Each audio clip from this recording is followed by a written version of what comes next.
Muy buena tarde, distinguidos estudiantes. ¿Me escuchan? Buenas tardes, licenciado. Buenas tardes, licenciado. Sí se escucha. Buenas tardes, licenciado. Muy bien, sean bienvenidos a la clase del día de hoy. Por ahí estaba viendo un mensaje, Luis Carlos, si no estoy mal. ¿Tenía alguna pregunta?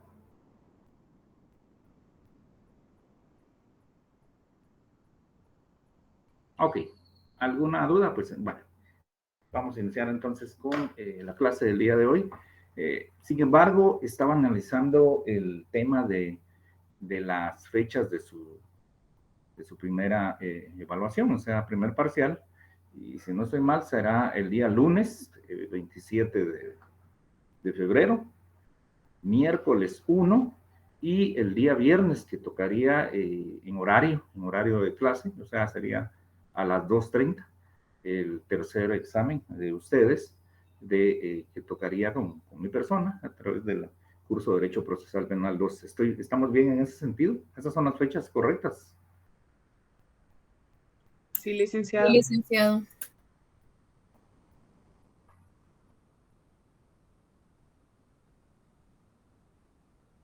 Pregunto, compañero. Sí, la otra semana es de evaluaciones para ustedes, ¿verdad? Lunes, miércoles y viernes. Viernes conmigo, ¿verdad? Sí, es licenciado. Ok, muy bien. Bueno, regularmente ustedes saben que el día martes y jueves tienen clase normal de Derecho Procesal Penal 2 con mi persona. Sin embargo, no sé, ustedes me dirán, regularmente en fecha de evaluaciones, ustedes solo tienen acceso al tema del día, el día que les toca su examen. Por eso, en este caso sería el día lunes, miércoles y el día viernes. Martes y jueves, pues tendrían clases normales conmigo. Salvo que coordinación dictamine lo contrario, ¿verdad? Sin embargo, déjenme ver cuál de esos 2 días, o sea, ya puede ser martes o bien jueves, podríamos prescindir en aras de que ustedes tengan una situación de concentración para su examen o sus exámenes que están programadas para la otra semana. Déjenme ver en qué les puedo ayudar, si dado caso no se da ningún inconveniente.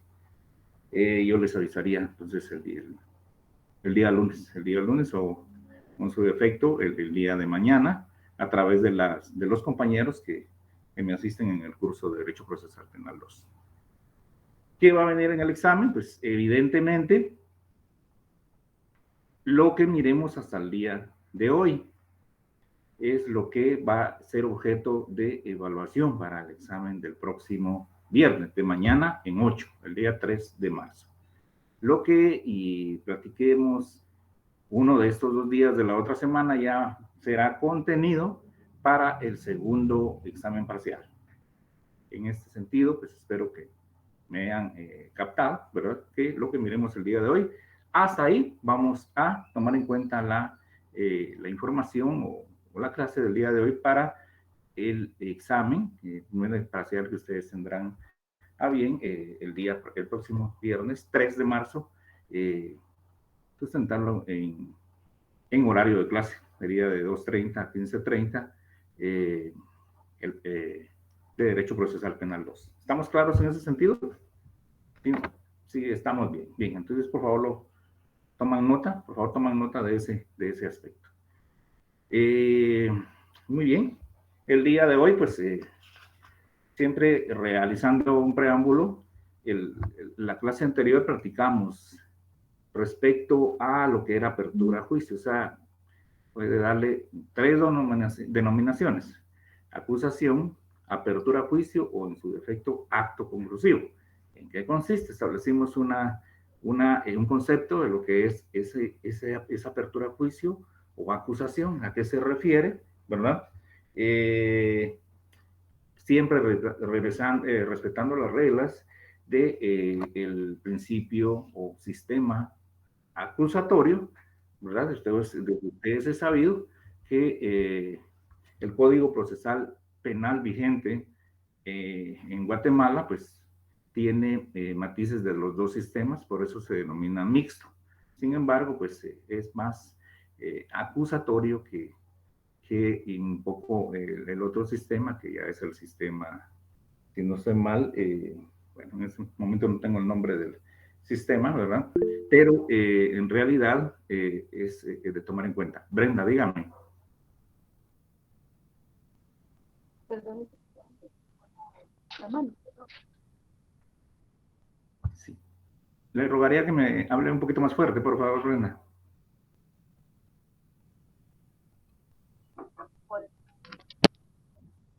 Con la mano, licenciado. Perdón. Mucho gusto. No tenga pena. ¿No hay ninguna pregunta?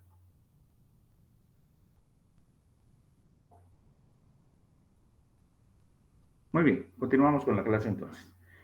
Bien, ya estableciendo el concepto de la acusación, del acto conclusivo, bien de la apertura a juicio, que es un escrito que en un plazo determinado es reglado, es dictado por el juez que escuchó la primera declaración o audiencia de primera declaración, pues establecemos que está sustentado en el artículo 324 del Código Procesal Penal. Y ahí también platicamos algo sobre lo que es ese artículo 332, ¿verdad? Que establece el inicio, ¿verdad? Y qué posturas o qué actitudes se pueden tomar dentro de esa audiencia para discutir el acto conclusivo, para discutir la acusación o bien para discutir esa apertura a juicio que se puede solicitar dentro de esa audiencia. A veces hay profesionales del derecho que desconocen algunos aspectos y resultan solicitando otras situaciones que no tienen nada que ver con esta audiencia que tiene por objeto discutir si existe fundamento serio o no para ser objeto de ser examinado en un juicio oral público. Caso contrario, si no existiera fundamento serio, pues se toma la postura de solicitar algunas medidas o algunos autos que pueden ayudar a solventar la situación del representado. Y en este caso, establecemos que se puede dar la solicitud del sobreseimiento, también solicitud de la clausura provisional.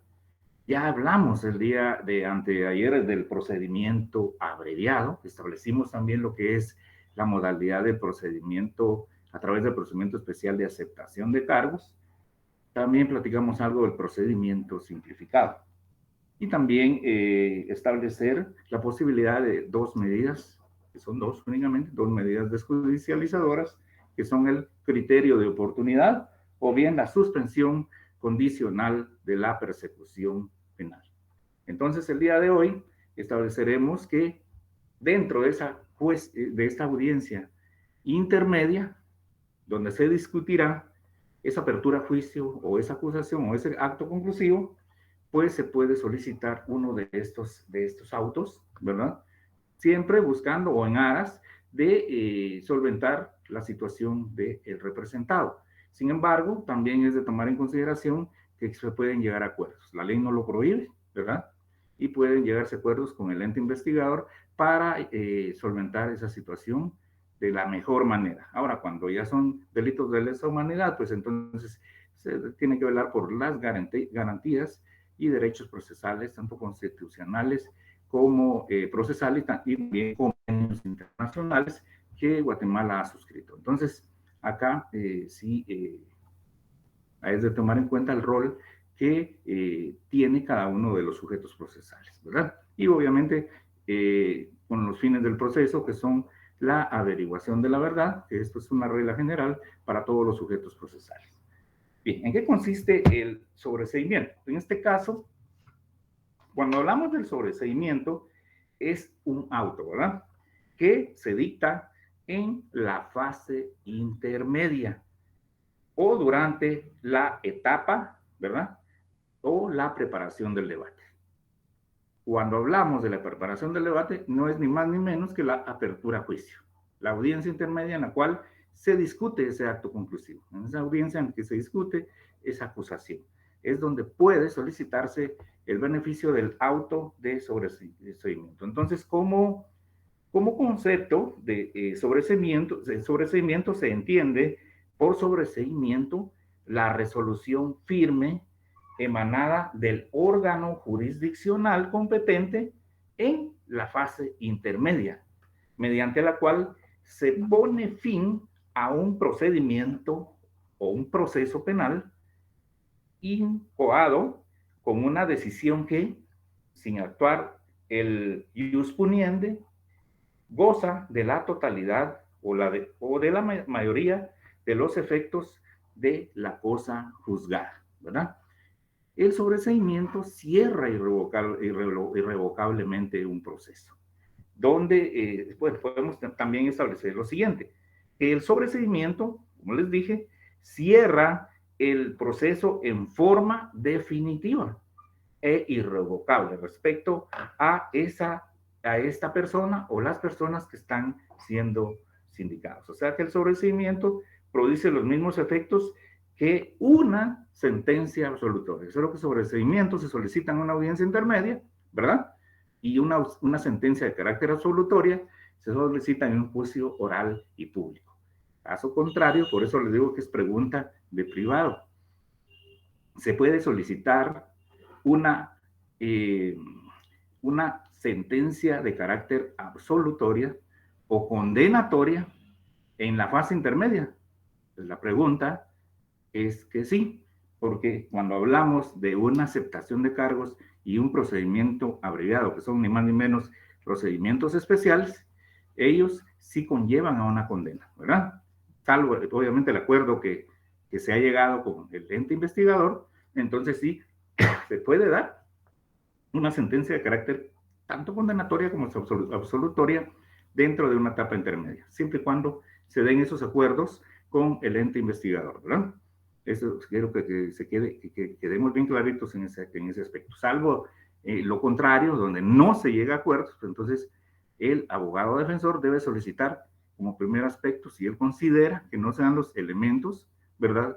Entonces el auto de sobreseimiento. No es ni más ni menos que cerrar irrevocablemente un proceso en contra de un sindicato, ¿verdad?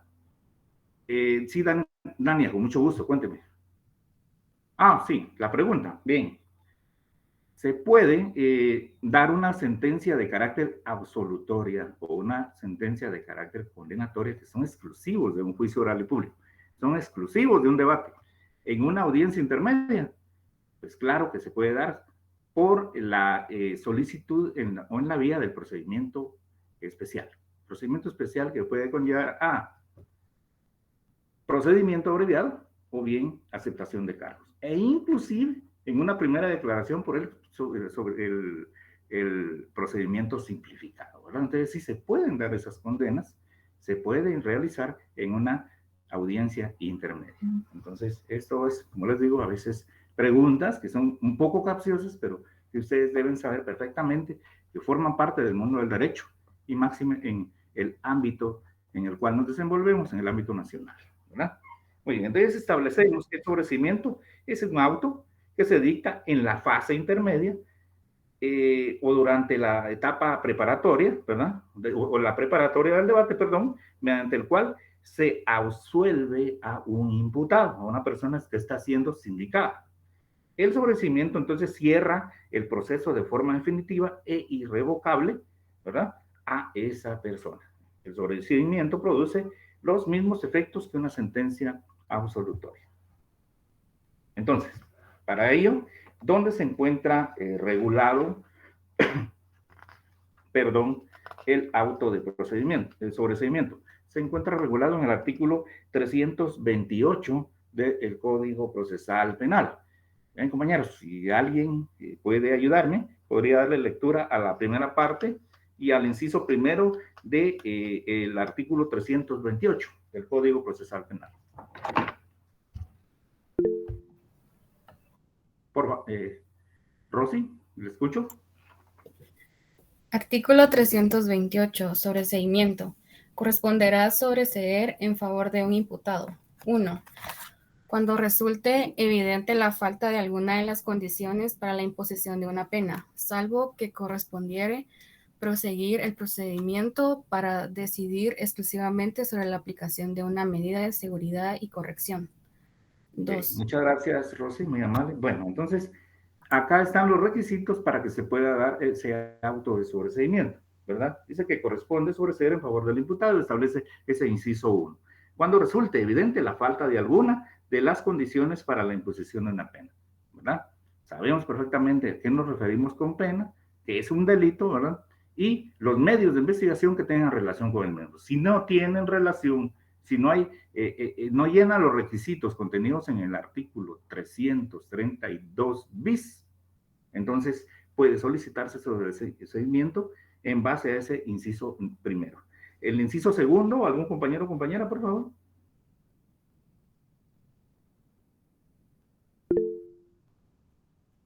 Sí, por favor. Sí, Sharon. ¿Escucho? 2. Cuando a pesar de la falta de certeza no existiere razonablemente la posibilidad de incorporar nuevos elementos de prueba y fuera imposible requerir fundadamente la apertura del juicio. Excelente, muchas gracias.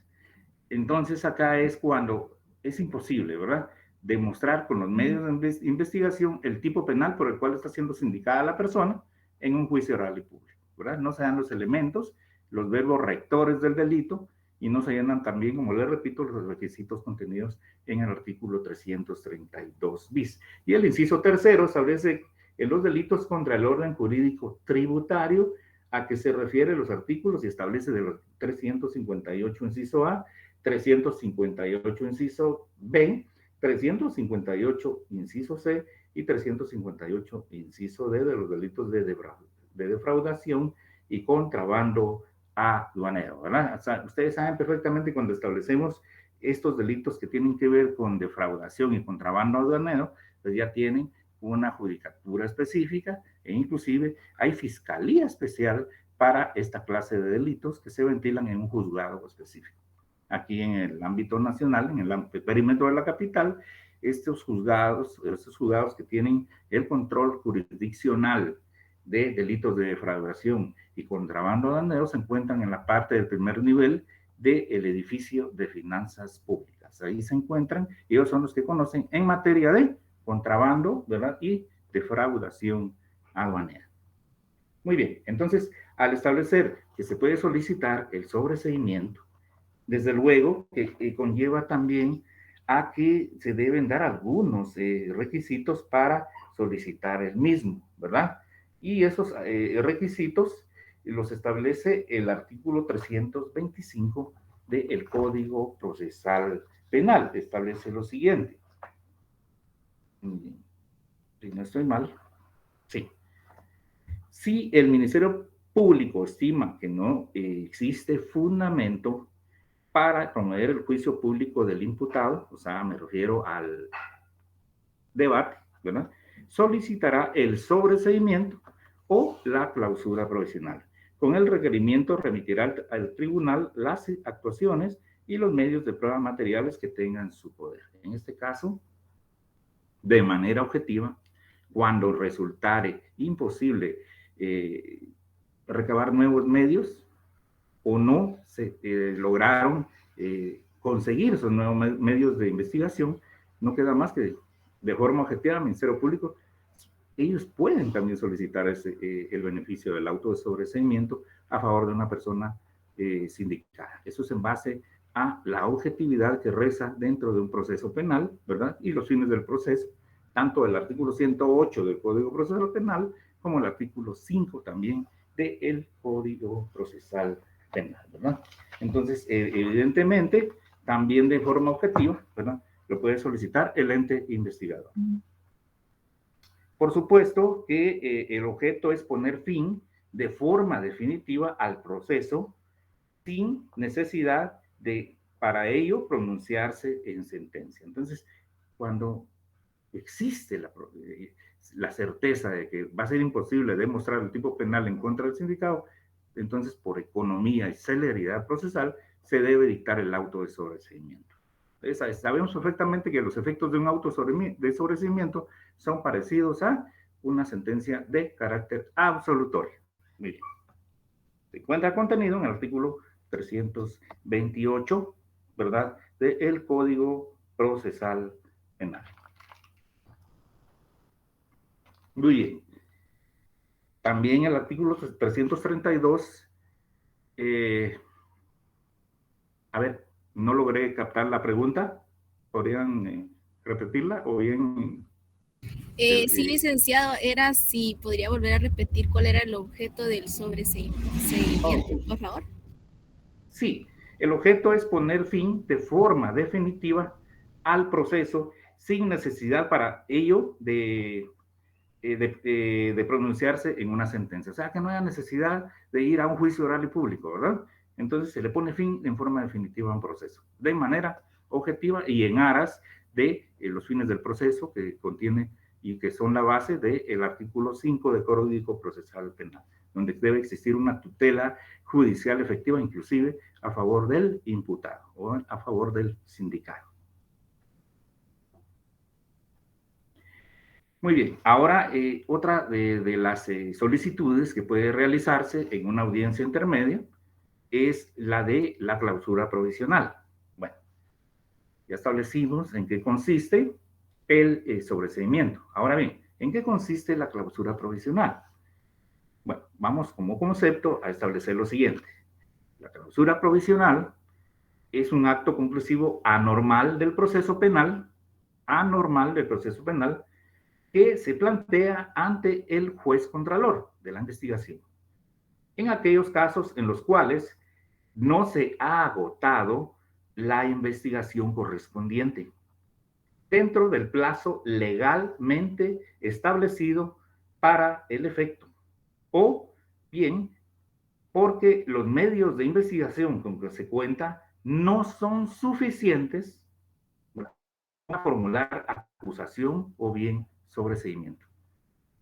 Bien, en este caso, no se puede solicitar una apertura a juicio, no se puede solicitar que se examine en un debate porque existen medios de investigación pendientes. Pero el Ministerio Público estima que debe solicitar la clausura provisional porque para ello se le va a dar un plazo, un nuevo plazo, para que presente esos medios de investigación y así incorporarlos a el expediente, al proceso, para tener un mejor criterio y obviamente ventilar la situación de la persona sindicada en un juicio oral o público. Ese es desde el punto de vista del investigador. ¿Qué pasa desde el punto de vista de la parte defensora? Bueno, la clausura provisional, ¿verdad?, puede ser un beneficio para una persona sindicada. Por ejemplo, una persona que está siendo ligada por delitos de lesa humanidad, puede ser homicidio, puede ser asesinato, etcétera. Si se decreta la clausura provisional, la ley establece, de acuerdo a lo que para el efecto establece el artículo 331 del Código Procesal Penal, que es su fundamento legal, que la persona puede recobrar su libertad, ¿verdad? Entonces, es un beneficio para dicha persona.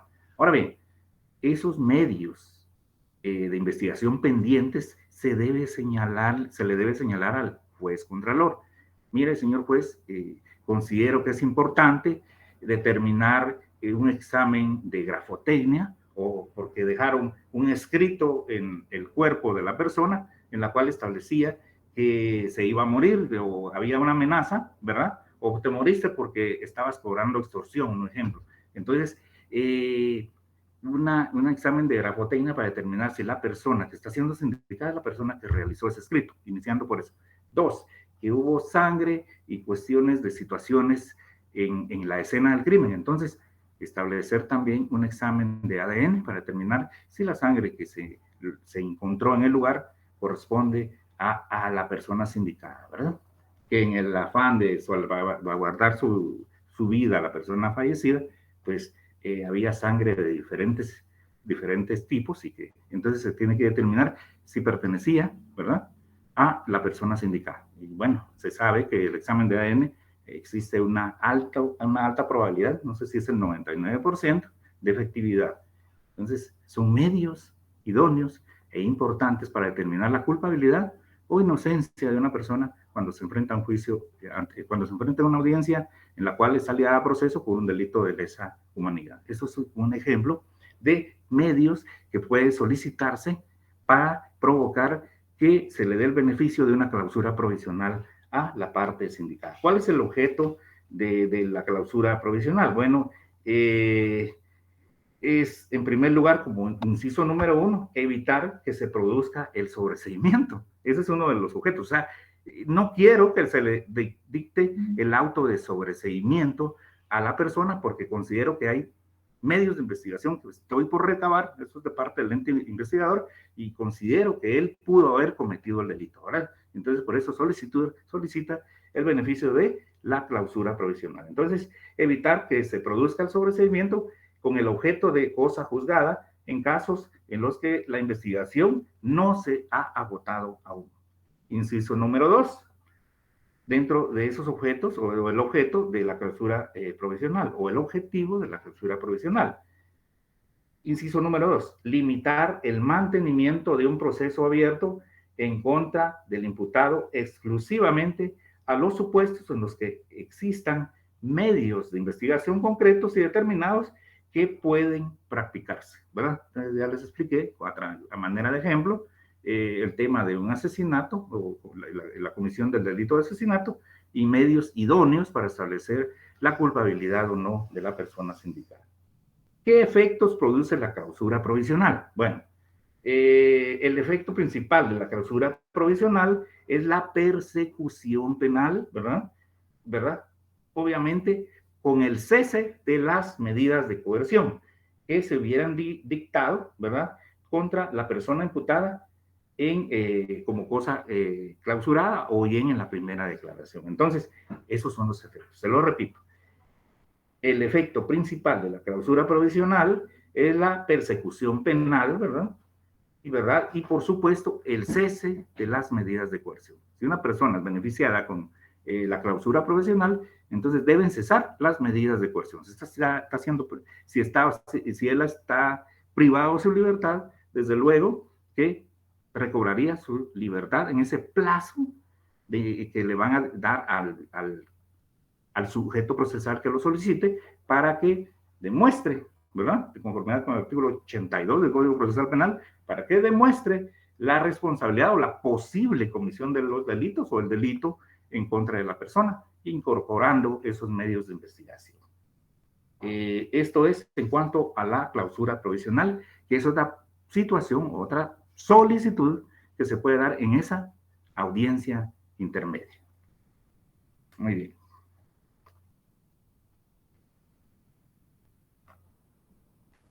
Entonces, la clausura provisional, para poder solicitarla, es necesario contar con la certeza de que dentro de las diligencias que aún faltan, o sea, medios de investigación que aún están por recabarse, ¿verdad? Si es posible, incorporarlas, ¿verdad? Incorporarlas para en un plazo razonable. Y ese plazo pues puede ser de 1 mes, 2 meses, ¿verdad? Lo que estime necesario el juez contralor. En todo caso, que no sea como consecuencia de algún tipo de negligencia o descuido, ¿verdad?, por parte del responsable de la investigación. Regularmente, cuando una investigación no está bien formulada y faltan medios de investigación idóneos, adecuados al tipo penal, definitivamente que ese es un beneficio y un descuido, ¿verdad? Beneficio para la parte defensora y un descuido del ente investigador. Muy bien. Muy bien. Ahora, ya también hablamos que se puede solicitar un procedimiento especial de procedimiento abreviado. Lo platicamos en la clase anterior y para el efecto pues establece el artículo 464 del Código Procesal Penal lo siguiente. Bueno, en este caso,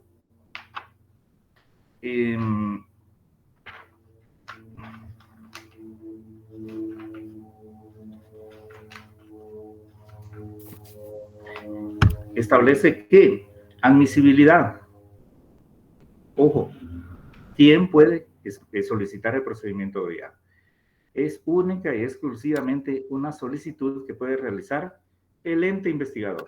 Y esto es sustentado en el artículo 464 del Código Procesal Penal, que establece admisibilidad. Si el Ministerio Público estimare suficiente la imposición de una pena no mayor de 5 años de privacidad de libertad o de una pena no privativa de libertad o aún en forma conjunta, podrá solicitar que se proceda según este título, concretando su requerimiento ante el juez de primera instancia en el procedimiento intermedio, o sea, en la etapa intermedia, ¿verdad? A la hora de discutir ese acto conclusivo, ¿verdad? Para ello, el Ministerio Público deberá contar con el acuerdo, ¿verdad?, del imputado y su defensor, que se extenderá a la admisión del hecho descrito en la acusación y su participación en él, y la aceptación en la vía propuesta. La existencia de varios imputados en un mismo procedimiento no inhibirá la aplicación de estas reglas a alguno de ellos. Entonces, si son varios coimputados en un proceso y el abogado Luis Carlos Ramírez solicita a través de un escrito ante el ente investigador el beneficio de un procedimiento especial, en este caso procedimiento abreviado, el fiscal es el que lo debe solicitar en favor de la persona que representa el abogado Luis Carlos Ramírez Sánchez. En este caso, sí, artículo 464 del Código Procesal Penal. En este caso, el beneficio es a petición de parte, a petición de la parte sindicada, y debe haber previamente un acuerdo, ¿verdad? Tanto del ente investigador como también del abogado y, por supuesto, de la persona que está siendo procesada o el sindicado en el proceso. No es extensible hacia a los demás sujetos procesales porque no lo solicitaron, ¿verdad? Ojo con esto. Y obviamente el artículo 465 establece el trámite posterior. El juez oirá al imputado y dictará la resolución que corresponda, sin más trámite. Podrá absolver o condenar. Aquí ya establece esa sentencia condenatoria o absolutoria. Podrá absolver o condenar. No establece, podrá sobreseer, ¿verdad? La ley establece, el artículo 465 establece entonces que podrá absolver, ¿verdad? O también condenar. Pero la condena nunca, dice, podrá superar la pena requerida por el Ministerio Público. Se aplicarán en lo pertinente las reglas de la sentencia. La sentencia se basará en el hecho descrito en la acusación admitida por el imputado, sin perjuicio de incorporar otros favorables a él, cuya prueba tenga su fuente en el procedimiento preparatorio. Obviamente la base está dentro de esa investigación, dentro del procedimiento preparatorio. Y se podrá dar al hecho una calificación jurídica distinta a la de la acusación. Esto es facultad del juez, ¿verdad? Está establecido en el artículo 342 del Código Procesal Penal. El juez tiene la facultad de modificar el delito, el tipo penal, ¿verdad? No se considera que no sean los verbos rectores del delito de robo agravado, pero sí los del delito de robo, únicamente de robo. Sí, pues se puede modificar.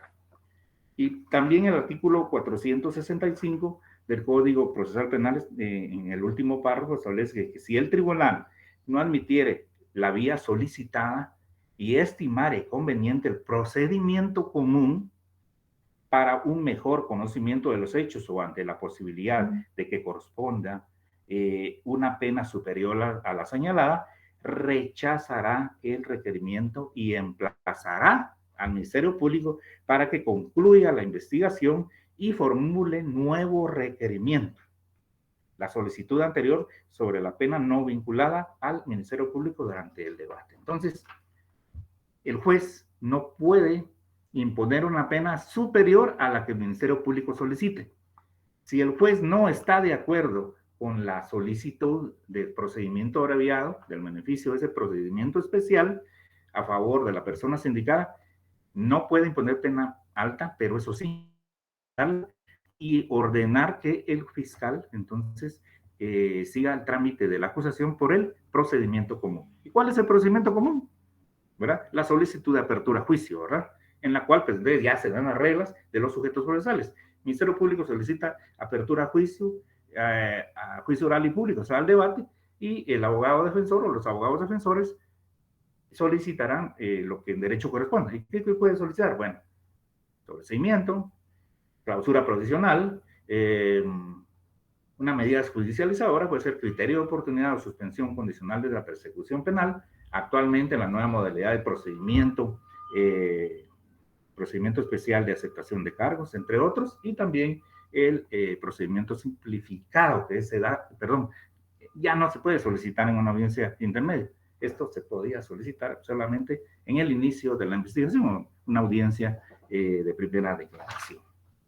Muy bien, esto es en cuanto a el procedimiento abreviado para sustentar lo platicado el día de anteayer. Muy bien.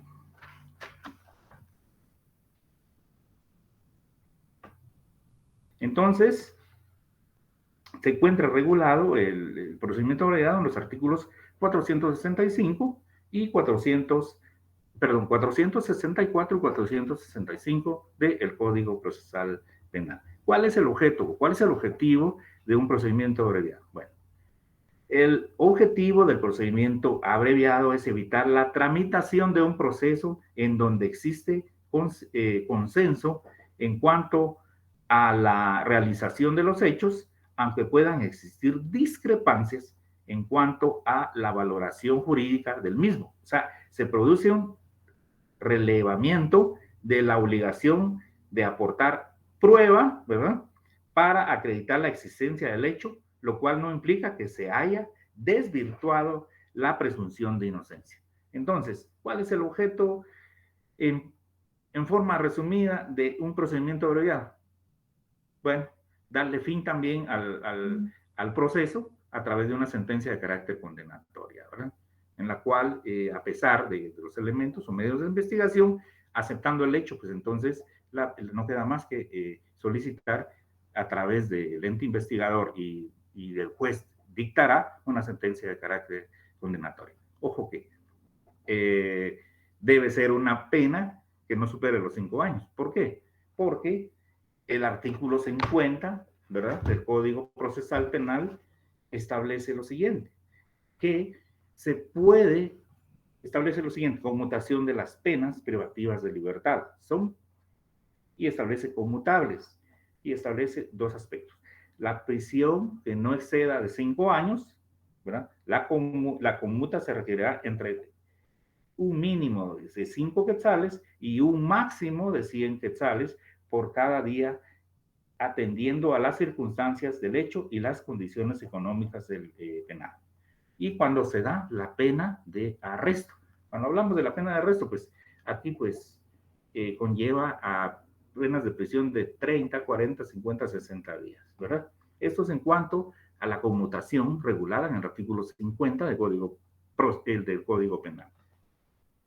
Puede solicitarse un procedimiento abreviado que conlleve una pena de 5 años con un día o más. ¿Qué consideran ustedes? ¿Se puede solicitar el beneficio de un procedimiento abreviado ante estas circunstancias? ¿Qué piensan ustedes? ¿Que no, Lick? Gracias, Gabriel. Muy bien. ¿Alguien más?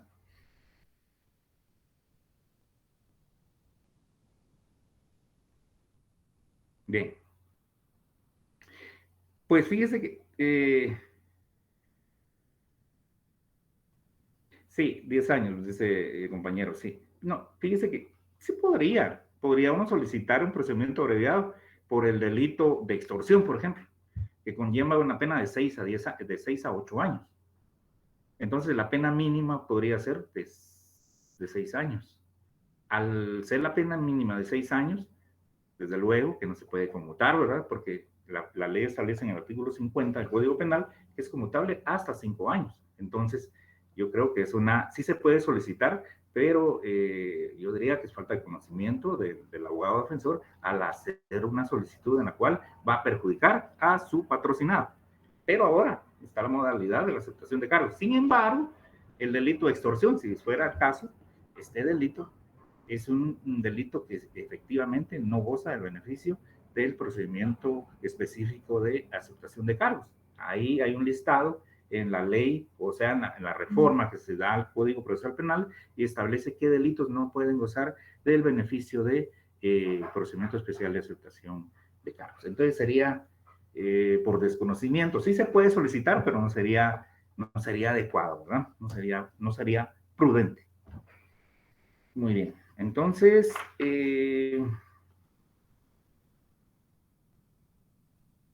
platicamos de lo que es el proceso de sobreseimiento, la clausura provisional, el procedimiento abreviado, ya establecimos lo que es también la aceptación de cargos. Dígame, Raúl. Licenciado, buenas tardes. Solamente con una consulta y haciendo tal vez énfasis en los procedimientos específicos que ustedes nos está compartiendo. Está lo que es el procedimiento abreviado, el simplificado, y ahí también se puede agregar lo que es el procedimiento especial de averiguación, que está del artículo 467 al 473 del Código Procesal Penal. Ahí se unifica. Bueno, mi pregunta es si en esos artículos también se puede unificar el procedimiento abreviado con el procedimiento simplificado. Usted me manifiesta artículo 477, me dijo. 467 y 473. Porque el 467 dice procedimientos especial de averiguación. Está la procedencia, en el 468 la admisibilidad, en el 469 el contenido del mandato. Y ahí me surge una dudita del procedimiento abreviado y el simplificado, porque en el 470 está el procedimiento preparatorio, procedimiento intermedio y procedimiento posterior. Entonces mi pregunta es, ¿se puede unificar ahí el procedimiento abreviado con el simplificado en el procedimiento especial de averiguación? Sí, muy bien, gracias, compañero. Bien, en este caso, solo podemos mencionar como procedimientos especiales el procedimiento abreviado. Ahora, actualmente, el procedimiento, especial de aceptación de cargos, el procedimiento simplificado, pues se da en la etapa de inicio, de la etapa intermedia, etapa preparatoria. Entonces, podemos mencionar ellos como 3. Ya este procedimiento preparatorio y lo que usted manifiesta del contenido en el artículo 467, ¿verdad? En el cual ya establece esa situación de, permítame un momentito, vamos a ver, de procedimiento especial de averiguación. Recuérdense que hace el título segundo, ¿verdad?, del Código Procesal Penal. Y luego de ello establece su admisibilidad y del contenido, ¿verdad?, de ese procedimiento especial de averiguación. Ojo con esto. Acá se da cuando se da una alternabilidad. Fíjese que este tema lo vamos a ver más detenidamente en la siguiente serie o el contenido del segundo parcial. ¿Por qué? Porque es cuando considera el Ministerio Público que derivado del hecho delictivo se dan verbos rectores de otro delito, fíjese. Y entonces ahí se puede dar ese procedimiento especial de averiguación, pero por delito que pudo haberse cometido dentro de las mismas actuaciones y que el Ministerio Público puede solicitarlo previo al inicio de un debate oral público. Pero esto no es un procedimiento especial, este es un procedimiento especial, pero de averiguación. ¿Para qué? Para intimar nuevos hechos. Y esos nuevos hechos conllevan a la comisión de otro delito dentro de entre la etapa intermedia y el inicio de un debate. previo inicio de un debate. Y fíjese que el tribunal tiene que darle la palabra al ente investigador y debe el ente investigador demostrar en cuanto a modo, tiempo y lugar la comisión de otro delito en contra de la persona en base a su investigación. Entonces, no se considera como un beneficio dentro de los procedimientos especiales que buscan esto, un beneficio para la parte sindicada. Oye, pero lo vamos a platicar más detenidamente cuando estemos en esa etapa. Gracias, licenciado. Única, exclusivamente, procedimiento abreviado, aceptación de cargos. Muy bien. Fíjense que por el tiempo, vamos a dar por finalizada la clase, no la clase, sino el contenido para el primer examen parcial, hasta lo que es el la clausura provisional y, por supuesto, el procedimiento abreviado, el procedimiento simplificado y el sobreseimiento. En cuanto a las dos medidas desjudicializadoras, que son el criterio de oportunidad y la suspensión condicional de la persecución penal, no nos daría tiempo el día de hoy para desarrollarlos. Entonces, no vamos a platicar al respecto. Sin embargo, es contenido para el segundo parcial y lo platicaríamos, podría ser martes o bien jueves de la otra semana, en la cual ustedes van a tener su agenda cargadita en cuanto a las 3 evaluaciones que van a sustentar, ¿verdad? Entonces, uno de esos 2 días, vamos a ver si vamos a dar la clase y vamos a dar como un receso a ustedes en aras de que tengan una tranquilidad para resolver sus exámenes que vienen pues muy pronto y van a ser 3 en el transcurso de la otra semana. Por el momento, pues si no tienen preguntas que realizar, damos por finalizada la clase del día de hoy. Si alguien tiene algún tipo de duda, este es el momento, estamos a la orden. Yo seguiré con el audio y también para escucharlos. Dígame, Luis. Buenas tardes, Lick. Buenas tardes, compañeros. Yo solo tengo una duda con esto de la clausura provisional y el sobreseimiento. ¿Qué recurso se exime luego de exponer al otro? ¿O si se propone uno ya no se puede poner el otro? Se interpone cualquiera de los 2 recursos. Gracias, Luis. Excelente. Fíjese que sí, inclusive hay algunos profesionales del derecho, distinguidos colegas, que solicitan el sobreseimiento y posteriormente dice, señor juez, si usted difiere de lo solicitado por esta representación, entonces considero que se debe solicitar, también procede la clausura provisional en favor de mi patrocinado, toda vez que faltan medios de investigación por recabar y son los siguientes. Se puede mencionar que medios de investigación son los que faltan.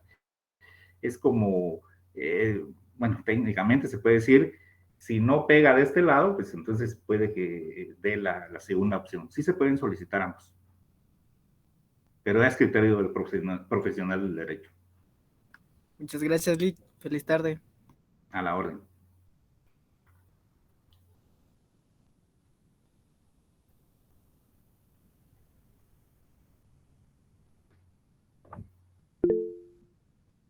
Adam, lo escucho. Sí, Dick, solo una pequeña duda. Al final sí nos va a compartir algún documento o algún material de estudio para que podamos también repasar. Sí, el día de anteayer lo mencioné. El día sábado, domingo, voy a enviar el material de apoyo a los compañeros que me asisten y que le dan la información a cada uno de ustedes. Con el perdón del autor del libro, quizás va a ser un contenido PDF o bien a través de algunas diapositivas. Pero sí, primero Dios, a más tardar lo van a tener el día domingo, porque el examen va a ser el próximo viernes, o sea, de mañana en 8, ¿verdad? Ok, muchas gracias. Gracias. A la orden. Gracias, licenciado. Feliz tarde. Feliz tarde y excelente fin de semana a estudiar, ¿verdad? Porque así es la etapa, o sea, la fecha de evaluaciones y yo sé que les va a ir muy bien. Gracias, licenciado. Feliz tarde, bendiciones. Feliz tarde, licenciado. Feliz tarde, licenciado. Feliz tarde. Hasta luego.